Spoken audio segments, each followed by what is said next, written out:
New England Residents Beware, written by David Fueling.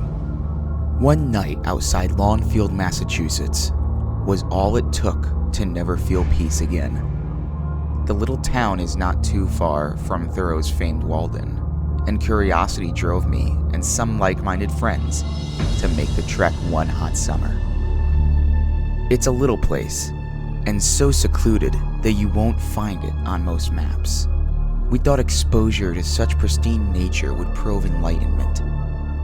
Simon, Will, and I checked into a cozy Longfield bed and breakfast that Sunday afternoon. Now, almost a decade later, Will is long since dead, and Simon is comatose in a mental ward somewhere out in Connecticut.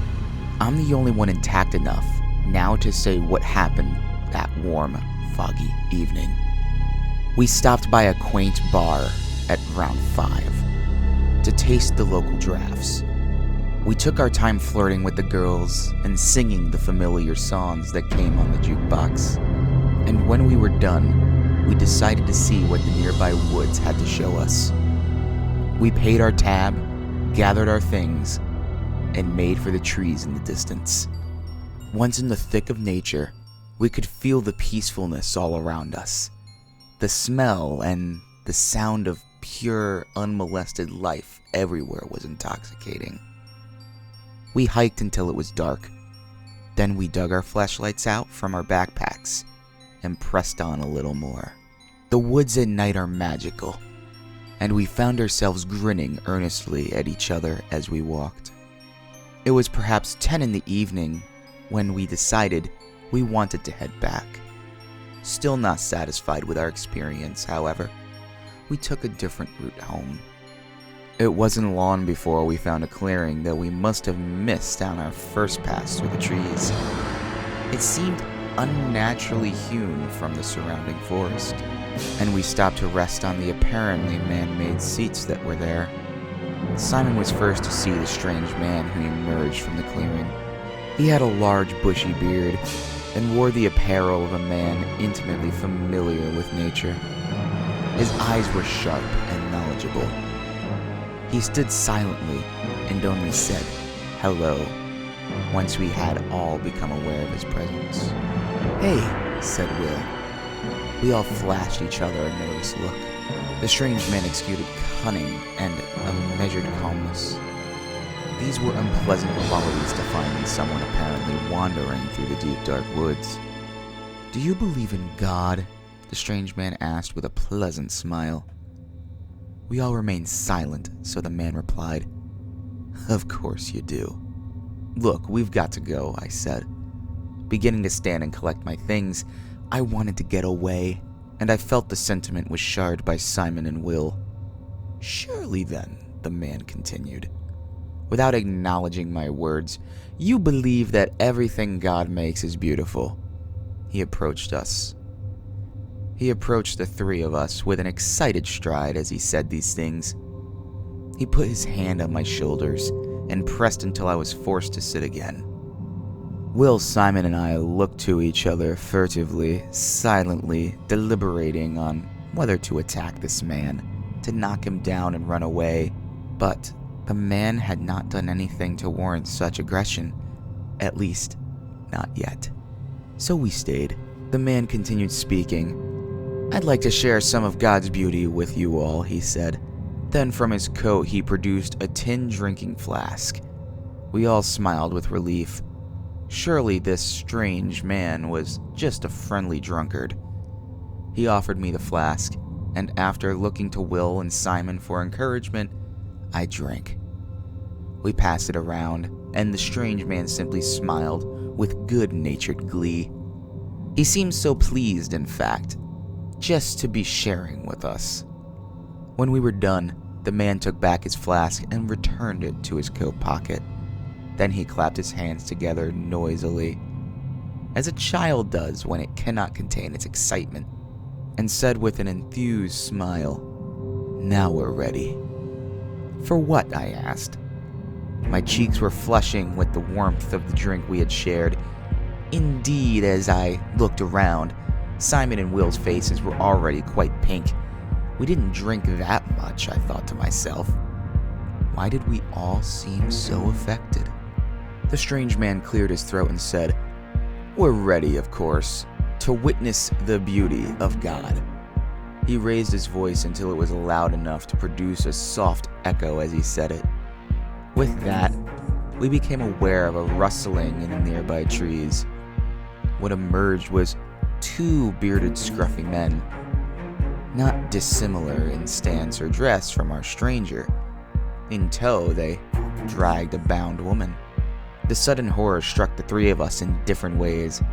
Simon stood as if preparing to fight, while Will seemed ready to sprint away into the woods. I simply cried, "What the hell is this?" The strange man smiled as the woman was brought closer. She wept pitifully, and we could hear her even through the cloth that was stuffed in her mouth. Again, the strange man cleared his throat. "Everything God makes is beautiful. Humans made in his image are the most beautiful of all. Tonight, we witness the beauty of his creation." The woman looked up at our shocked faces. She was pleading for help. My instincts told me to take action, but I found my vision suddenly foggy, and my other senses increasingly dulled. "What did we drink?" asked Simon. The strange man just smiled. The strength began to leave my muscles, and I sat back down. The bound girl gasped in desperation as she realized that we had been drugged. We were all utterly powerless to stop whatever was about to happen. Simon collapsed back into his seat, as I had. Will stayed standing, wavering on his feet and looking down at the bound woman. I suddenly became aware that I recognized the girl's face. She was in the bar earlier. I had sent a beer to her table, and she had smiled and waved at me when it arrived. She looked so lovely just a few hours ago. Now, she just looked frightened. As the panic began to take root in my mind, I had to close my eyes to keep from vomiting. It was when the strange man drew a knife from his coat that Will tried to run for help. He did his best to sprint away, but his legs wobbled and he fell before reaching the trees that marked the boundaries of the clearing. The strange man approached his collapsed form at a leisurely pace, and I watched him kneel over Will's body in the grass. The strange man pulled Will's face off of the ground and drew the knife across his neck with terrible indifference. He returned with the same slow gait as before, stopping only to wipe the blade on the grass. The girl didn't see Will die. Her eyes were closed as she worked to control her panicked breaths. Simon and I, however, did see it. I began to weep, and Simon only stared for a minute or 2 before vomiting into his lap. "We won't hurt you if you don't try to escape," the strange man said to the 2 of us with a kind smile. "You 2 will survive if you cooperate." The girl and I kept crying, but when I looked over to Simon, he was expressionless. Looking back, I'm not sure if that wasn't the moment his mind began to break. All this time, the 2 associates of the strange man remained standing like statues. Now they hoisted the girl to her knees. The strange man kneeled to look directly into her scared face and said, "There is so much complexity in you. You are the greatest work of art there is." Then he drove his knife into her belly. Simon vomited again, and I squeezed my eyes tightly closed. I could hear the woman gasping in pain through the gag, and her crying between screams was heart-wrenching in its helplessness. After perhaps a minute, one of the strange man's associates saw that I was closing my eyes and came over to where I sat. I felt him strike me across the face with his half-closed fist. When I still refused to witness the slaughter, I felt his hands close around my throat. "Watch, or we'll cut you up next," he said. So I opened my eyes. By now the girl was almost dead. I can't be sure, but I think she was watching my face when she finally bled out. The way her expression softened as her focus finally came to rest on me will never leave my memory. I looked over at Simon, who still seemed to just be staring at something far, far away. His mind was gone by this point, I'm sure. I almost envy him. "Look," said the strange man. He was pulling her insides out and holding them up for his associates and us to see. When he held her entrails close to my face, I could smell her viscera all around me. Finally, I puked. The strange man frowned and offered the pile of guts to Simon. Simon just continued to stare, which seemed, at least, to state the strange man's desire for our participating audience. "I trust you two have learned a lesson about the beauty that God has put in everything," he said loudly. With just a hint of disappointment, the tone was like that of a teacher speaking to hopelessly disinterested students. "Now, it's time for the final step." It was then I noticed that the two associates of the strange man were building a fire. "There's nothing more offensive to God than wasting the gifts He gives us," the strange man said. "The drug you've been given might be making you feel drowsy at this point, but rest assured, we will make sure you participate whether you're awake or not." My last memory before passing out was watching the men hoist the girl's form onto the roaring fire. The way they moved her was unceremonious and rough. Simon fell asleep before I did, and when we awoke at dawn, there was no trace of the men at all. There were only the ashes of a large fire and the two of us. The men had taken Will's body and anything that was left of the girl. They left us, I presume, to learn our lesson about God and beauty.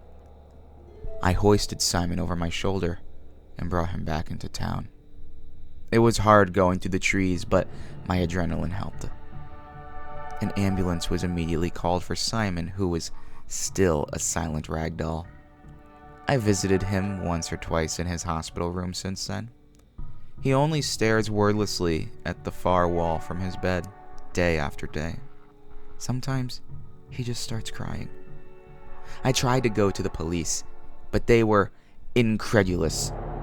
No one ever reported the girl from the bar missing, or if someone did, it never reached Lawnfield. I guess she was from out of town, like us. I even brought the police back out to the woods where it all happened, but there was nothing there to indicate that my story was true. The cops all thought that Simon and I were just two druggies who had suffered a bad trip out in the woods. When I told them about Will, they formed a missing persons search effort that lasted 2 weeks. Ultimately, everyone gave up. They told his grieving parents that he must have gotten lost in the woods. From there, they said, he probably became disoriented and injured himself fatally. No body was ever recovered. I'd like to tell myself it was all a fever dream. I'd like to think that the strange man just drugged us with something that gave Simon and me awful hallucinations. Maybe Will really did wander out in the woods and got lost in some crevice or ravine.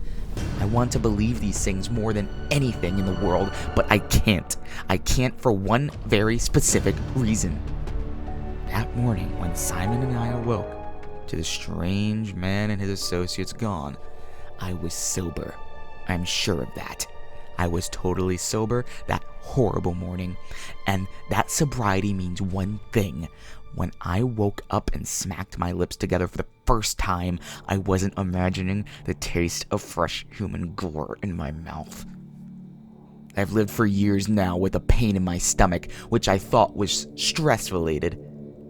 I figured it was some kind of ulcer brought on by the trauma of what happened. It was only years later that an X-ray found the bit of human bone wedged in my digestive tract.